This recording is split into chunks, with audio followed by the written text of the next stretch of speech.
అదే RTV app వార్తల్ని క్షణాల్లో చదివే అవకాశం ఉంటుంది. ఒక న్యూస్ పేపర్, ఒక టెలివిజన్ ఛానల్ మీ చేతుల్లో ఎప్పుడూ ఉంటాయి. మళ్ళీ ఒక 6 మాసాల ముందు మళ్ళా చూస్తే అసలు 1000 రూపాయలు కూడా అప్పటికే ధరలు బాగా విపరీతంగా పెరిగి ఉన్నాయి. 1000 రూపాయలకి ఏమీ రావటం లేదు అని చెప్తే అప్పుడు దాన్ని 2000 రూపాయలు చేయడం జరిగింది. తర్వాత జగన్మోహన్ రెడ్డి గారు 3000 అని చెప్పారు.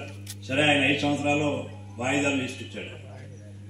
అందుకే చంద్రబాబు నాయుడు గారి ఎన్నికల్లో 4000 రూపాయలు ఇద్దామని అనుకున్న తర్వాత ఒకేసారి ఇవ్వాలని, ఎందుకంటే మళ్ళీ మనం కూడా వాయిదాలు వేసుకొస్తే అది సాటిస్ఫాక్షన్ ఉంటుందని చెప్పి మరి ఈ వేళ నుంచి రాష్ట్ర వ్యాప్తంగా 65 లక్షల చిల్లరే బెనిఫిషరీస్ ఈ ఒక్కరోజే 4000 కోట్ల పైనే 4000 కోట్ల 120 రూపాయలతో 65 లక్షల చిల్లరే ఇవ్వనిస్తూ ఉన్నాం.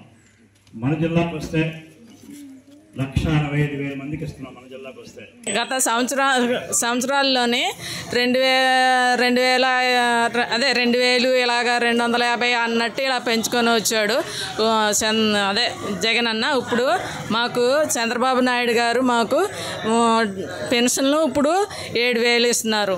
కాకపోతే ఇంతకుముందు మాకు వెళ్ళాలన్నా రావాలన్నా మాకు పెద్ద ఇబ్బందిగా ఉండేది. కాకపోతే ఇప్పుడు మాకు ఇంటికి వచ్చి ఇస్తున్నారు. మాకు మరిన్ని వీడియోస్ కోసం ఛానల్ ని సబ్స్క్రైబ్ చేయండి. లేటెస్ట్ అప్డేట్స్ కోసం వాట్సాప్ ఛానల్ ని ఫాలో చేయండి. అండ్ లింక్ డిస్క్రిప్షన్ లో ఉంది.